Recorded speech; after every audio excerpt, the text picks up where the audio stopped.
bueno, puesto para conversar sobre este tema que ya tiene buena data, ¿no? Y no hay solución hasta ahorita. ¿Cuánto llevamos ya con este tema?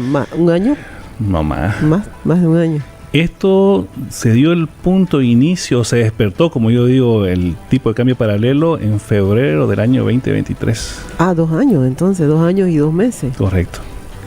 Y obviamente que ahorita, si lo comparamos la primera gestión de este problema, cada vez se va acentuando y se está disparando, como decimos, con mayor celeridad en los últimos tiempos, ¿no? Sí, hoy se habla incluso de que está en el mercado paralelo el dólar en 15 bolivianos. Y estaba mirando hace un momento la aplicación de USDT, está en 14.28, que es más o menos lo que utilizan los cambistas de referencia. Y la verdad es que preocupa cuando yo veo que sube y sube y sube. ¿Y qué alternativas? ¿Qué dice el Colegio Nacional de Economistas ante esta persistente escasez de dólares? Mira, este es un tema muy interesante. Nosotros como economistas, cuando yo era presidente del Colegio de Santa Cruz, en el 2018, ya veníamos alentando, preocupados, alertados, es lo correcto, por un tema del descenso significativo que se está dando en las reservas internacionales netas. Y esto obviamente que no se iba a sentir de repente en el año 2019, en el 2020, pero sí estaba cerca lo que sucedió el 2023, que nos quedemos prácticamente sin divisas. Y esa es la situación fundamental para que tengamos actualmente un tipo de cambio paralelo, acompañado de otras variables, obviamente, que ningún gobierno puede controlar, como es la desconfianza, ¿no?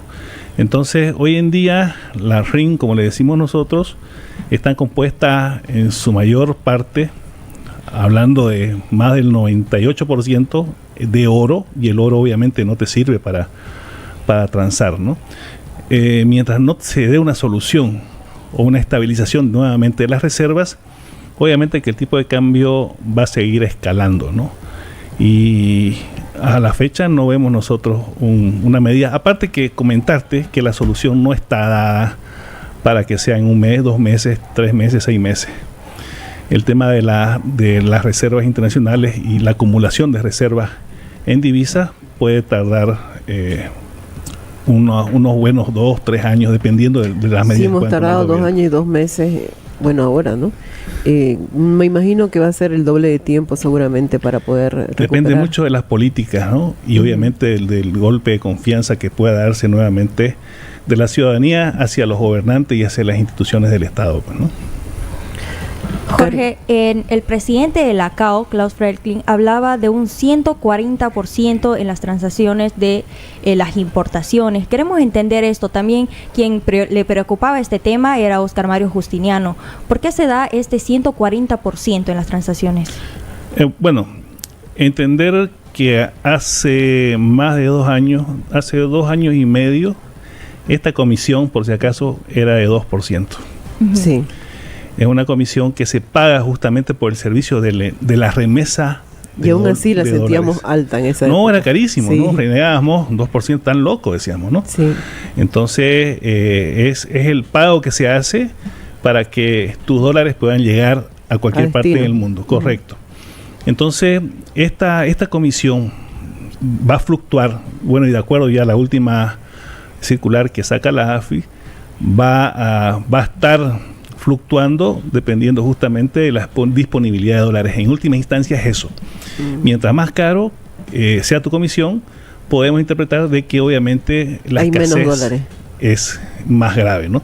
Y hay que entender el tema de la escasez de dólares en el mercado. ¿Por qué? Los pocos dólares que existen en el país se lo están disputando lo que es el gobierno, ¿no? Con sus instituciones, y el sector privado. Ahora, si nosotros hablamos, por ejemplo, en cuestión de importaciones hasta el 2023, el promedio era de 1.000 millones que necesitabas mensuales de dólares para cubrir tus importaciones, incluido el combustible. ¿Sí? Aparte de eso, necesitas vos montos, por decirte, entre 200 y 400 millones de dólares para pagar servicios de deuda. Hoy en día no tenés esa cantidad por ningún lado. Entonces los pocos dólares que hay en la economía y que puede recabar obviamente el gobierno con sus instituciones, ¿no?, son tomados para pagar la deuda y para comprar combustible. Entonces cuando nosotros sentimos la falta de combustible, es que el gobierno no tiene los dólares para comprarlo porque está acumulando, está pagando deuda. Entonces, de acuerdo al comportamiento del año 2024, se pudo identificar los meses complicados para el gobierno, que el mes complicado para el gobierno de pago es abril. Entonces todos lo vivimos en marzo, lo sentimos en marzo. En abril tiene que pagar deuda. Sin embargo, fíjate vos de que hay un alto componente especulativo y no podés hacer nada contra eso. ¿Por qué? Porque no tenés información para constatar, ¿no? Entonces, en abril supuestamente no deberíamos tener estos picos elevados de el tipo de cambio paralelo. Desde mi punto de vista, aquí sí hay especulación, ¿no? Porque si no, estuviéramos con el problema de la falta de combustible y no nos falta combustible. Entonces son parámetros que te va dando justamente el análisis del comportamiento de esto desde el año 2023. ¿Y qué incide en ese comportamiento? De repente, ¿alguna reacción política, algún anuncio? Cuando hablamos nosotros de volatilidad, bueno, es principalmente por expectativas, ¿no? Las expectativas de los individuos son totalmente inciertas, genera incertidumbre todos estos comentarios, estos informes, más algunas decisiones que toman los gobernantes y hacen de que se inquiete el agente económico, el ciudadano. Y ahorita entendería de que con esta pequeña alza o con la alza que hubo en el último mes, más las condiciones que se está viendo, no necesitas pues ser economista para darte cuenta que la cosa está grave, que la cosa se está complicando por el alza de los precios, lo principal, y seguramente algún movimiento ahí en el tema del empleo. Entonces la gente está tomando sus precauciones y seguramente está demandando. Esa sería la explicación fuera de las variables que maneja obviamente el sector público, de que exista una demanda inusual de dólares por parte de particulares que haga que el tipo de cambio se esté elevando. Y eso obviamente que es porque no hay certeza ni seguridad de lo que pueda pasar el día de mañana. ¿Se puede predecir hasta cuándo esta situación podría ser sostenible o ya no es sostenible? Mira, de acuerdo a lo que yo analizo, lo que yo leo, estudio, esto todavía no ha comenzado. Son las pequeñas muestras. Aún no estamos en la crisis. No estamos. Y todavía podemos... ¿Ha sabido venir la ola? Ahorita sí, digamos, hay mucha dificultad para las personas de bajos recursos. ¿Cuáles son las consecuencias del alza del dólar de este 140%? Estás hablando, el alza en lo que es la comisión te afecta directamente a tus costos. Canasta familiar. No, al elevarse tus costos financieros, no, también tenés vos que recuperarlo. Si vas a importar algo, tenés que incrementar los precios. Por eso va a subir el pan, entonces. Por eso está subiendo los precios, y eso lo venimos hablando desde el 2023. Sí. No se sintió ese año porque no estaba el problema de una forma, no estaba agudizado el problema. Hoy en día, de verdad que no tenemos reservas en divisas. El 2023 teníamos todavía por ahí unos yenes, unos euros, pues teníamos, que se vendió todo. Teníamos los derechos especiales de giro, que también se los acabaron. Y obviamente hoy en día no nos queda más que el oro. Y están haciendo algunas transacciones con este oro para poder tener algo más de divisa y poder atender a la demanda interna. Pero por si acaso, vos podés traer 5.000, 10.000 millones de dólares y en cuestión de tiempo se va a ir de nuevo. Y aquí es lo que no se habla últimamente mucho de esto, de la confianza. Se tiene que volver a dar confianza al ahorrista, al que maneja los dólares, de utilizar el sistema financiero. Mientras no suceda esto, va a ser una historia de no acabar. Pero ¿cómo voy a recuperar esa confianza si yo voy al banco y quiero retirar mis dólares o meterlo? No me conviene, ¿o no? Correcto, pero para ello, cuando hablamos de recuperar la confianza, lamentablemente no creo que se confíe en este gobierno. Entonces tiene que venir un nuevo gobierno. Con un nuevo gobierno renacen las esperanzas de las personas y se dice que se confía, ¿no?, a la gente nueva de que mejoren la situación. Entonces, la gente dice, sí, vamos a confiar en vos. Primer punto, 50% para mí. Segundo punto, que tomen las medidas acertadas en política económica. ¿Cuáles serían esas medidas? Pues son hartas, ¿no? Entre las principales. La principal es atender el tema del gasto público, disminuir el déficit fiscal, el tema de mejorar el ambiente de las empresas. Ahorita hay un hostigamiento increíble en las empresas de todas las instituciones estatales, municipio, gobernación, nivel central, impuestos, aduana. Todos los entes recaudadores están asfixiando al empresario prácticamente, incremento salarial, Ministerio de Trabajo. Entonces, todo eso tiene que reconfigurarse. Es un nuevo escenario que se está manejando en economía, que no pueden continuar actuando las instituciones que estuvieron hasta hoy en día, digamos. Hay que cambiar, hay que generar un ambiente de empresa, de emprendimiento, hay que cambiar la economía como tal. Son cambios estructurales que esto no va a durar, no va a ser en un año, en 2 años, va a ser en 2 o 3 gestiones. Entonces, el tema, por ejemplo, de acumular nuevamente reservas para poder estabilizar el tipo de cambio, el 6.96 no lo vamos a ver en mucho tiempo. Teníamos una estimación, solo para retirar el año 2018 teníamos una estimación de que el punto mínimo de reservas para que se mantenga ese 6.96 era de 7.000 millones de dólares. Actualmente son 2.300 millones de dólares que son oro. Entonces hablamos de 7.000 millones, pero de divisa, ¿no? Para que se pueda justamente estabilizar un tipo de cambio, y tenemos que cambiar la forma de cómo vamos a manejar nuestro dólar. Tiene que irse a un tipo de cambio fluctuante, ¿no? Para eso tenemos que preparar la economía, porque no es nomás devaluar por devaluar. No puedo devaluar mañana sin haber preparado el terreno con un montón de medidas. Esto es un paquete económico complejo y completo que se debe hacer justamente para evitar de que una posible devaluación haga que más bien el paralelo siga subiendo. O sea, genere más desesperación en la ciudadanía y la gente económico. Es una situación muy complicada, muy difícil. A lo que entraba el presidente Arce, nosotros comentábamos de que iba a ser una gestión demasiado complicada para él en lo económico. Creo que no nos hemos equivocado, pero tampoco pensábamos que obviamente estaríamos hablando de que nuestro país entre en un proceso de crisis, ¿no?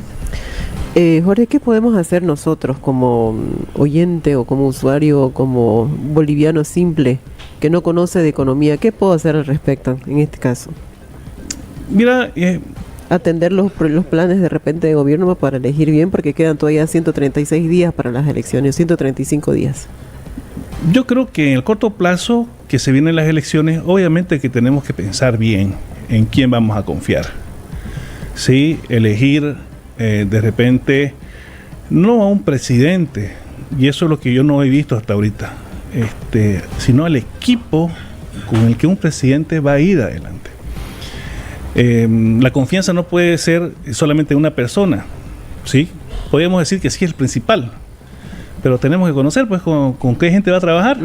Su equipo de trabajo. ¿Cómo podemos nosotros elegir? ¿No? Porque está postulando un puesto de trabajo, ¿no?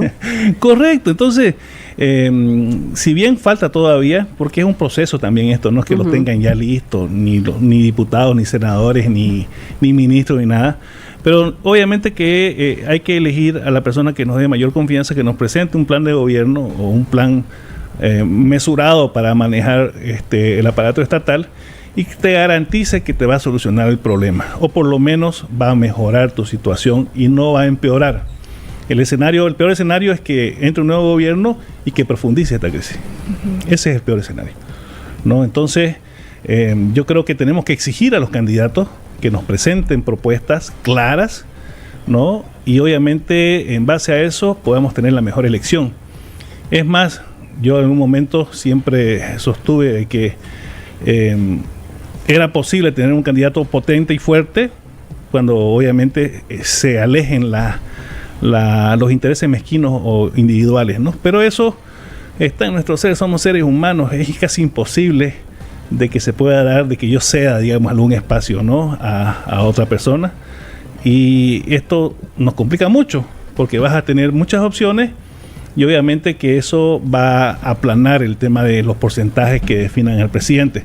Pero sí, el tema de buscar a una persona que te dé confianza y que te dé acciones realizables y que te diga que te va a mejorar la vida, yo creo que es el mensaje que estamos esperando todos los bolivianos. ¿Ustedes como Colegio Nacional de Economistas van a hacer alguna actividad para poder formar parte o por lo menos sumar a los candidatos que presenten algún paquete, alguna acción, alguna medida? Siempre lo pensamos, ¿no? Lo hemos hecho en la anterior elección, hemos hecho entrevistas a los candidatos. Nosotros mismos como colegio hoy en día estamos en un proceso también de renovación de directorio. Yeah. Entonces como que se debilitan todas las actividades, pero vamos a ver, yo creo que sí podríamos hacer algo justamente para hablar de economía. La experiencia última fue muy interesante porque tenés a los candidatos y obviamente la economía es un eje principal. Tiene que ser hoy en día el que te diga cómo va a solucionar y vos le creás, obviamente que va a ser el que va a ganar. Entonces, no está al menos en el mes de mayo, pero sí podría ser en el mes de junio, cuando tengamos más certeza de cómo se va a dar. Sí, porque hasta el 18 de mayo ya vamos a saber cómo se pinta el panorama político. Entonces, a pesar de esta situación que estamos viviendo, como te digo, vamos a hacer una actividad, si no se puede con el Colegio Nacional, con el Colegio de Santa Cruz, con la Federación de Profesionales y con la Confederación de Profesionales de Bolivia, seguramente que sí. Uno de esos sombreros que usted lleva. Correcto. Muchas gracias, Jorge Camines, por visitarnos en Asuntos Centrales y por nos aclara el panorama y al mismo tiempo nos preocupa, sinceramente. Sí, la verdad que, bueno, siempre que conversamos son malas noticias las que damos. Sin embargo, y me gustaría reiterarlo ya en las últimas entrevistas, he estado hablando también de la parte positiva de las crisis. Si bien ahorita todos los datos son malos, pero no nos olvidemos que las crisis son los mejores escenarios para la innovación, para desarrollar el cambio, creatividad, obviamente para ser más creativos. Las empresas hoy en día están siendo más eficientes, el Estado mismo quiere ser más eficiente. Entonces, en esa línea, fíjate vos de que las crisis son oportunidades. Hay un dicho que me quedó en el 2020 cuando estábamos en el COVID, en el tema del COVID, ¿no? Pandemia. Mientras unos lloran, otros venden pañuelos. Entonces, lo que tenemos que hacer nosotros es vender pañuelos para los que están llorando. Y los que están llorando, que terminen de llorar y vean qué otra nueva actividad, qué otro nuevo servicio se puede dar, porque es posible. Muchas actividades van a desaparecer o se van a disminuir, pero van a aparecer otras más. Pero eso no abre pie o no da espacio a la informalidad. Es parte. La formalidad como tal es importante, sí, pero ¿qué es más importante? ¿Ser formal o subsistir? Entonces vos dando prioridades, ¿no? Okay. Por ejemplo, una de las oportunidades que yo veo con la situación actual en las empresas pequeñas y medianas, bueno, las grandes ya lo han hecho, es ver al mundo como mercado. No quedarnos en Bolivia, porque si nos quedamos en Bolivia vamos a tener todos los problemas que hablamos, los dólares, comisiones y cosas. Pero si nosotros internacionalizamos las empresas, nuestras empresas de servicios, de bienes, como lo que están haciendo, por ejemplo, están yendo a Paraguay, están yendo a Estados Unidos, vas a profundizar en lo que es la generación de ganancias, utilidades en una empresa, ¿no? En el mundo, en Estados Unidos, en Europa, en Brasil, en los países grandes, ellos no ven lo nacional de repente como un mercado potente, ¿no? Ven el mundo. Si desde Bolivia vemos el mundo, vamos a ver un mercado que no es solamente para 11 millones de personas, sino para más de 7.000 millones de personas. Entonces vas a ver oportunidades. En Paraguay están las condiciones económicas, están mejor y hay estas ventajas. Obviamente que vas a ir allá. Entonces, no solamente Paraguay, cualquier otro país en el mundo puede ser. Entonces, yo cuando me refiero justamente a que son oportunidades, yo creo que nos estamos preparando justamente para una nueva etapa de lo que es la empresa internacional. Y así yo creo que tenemos que apuntar todos los sectores, no solamente los gastronómicos o los de servicios o de producción de bienes. Entonces, hay que aprovechar estas crisis, hay que sobrellevarlas como lo estamos haciendo, pero también hay que exigir a los gobernantes, para eso le pagamos un sueldo que nos den condiciones para trabajar, ¿no?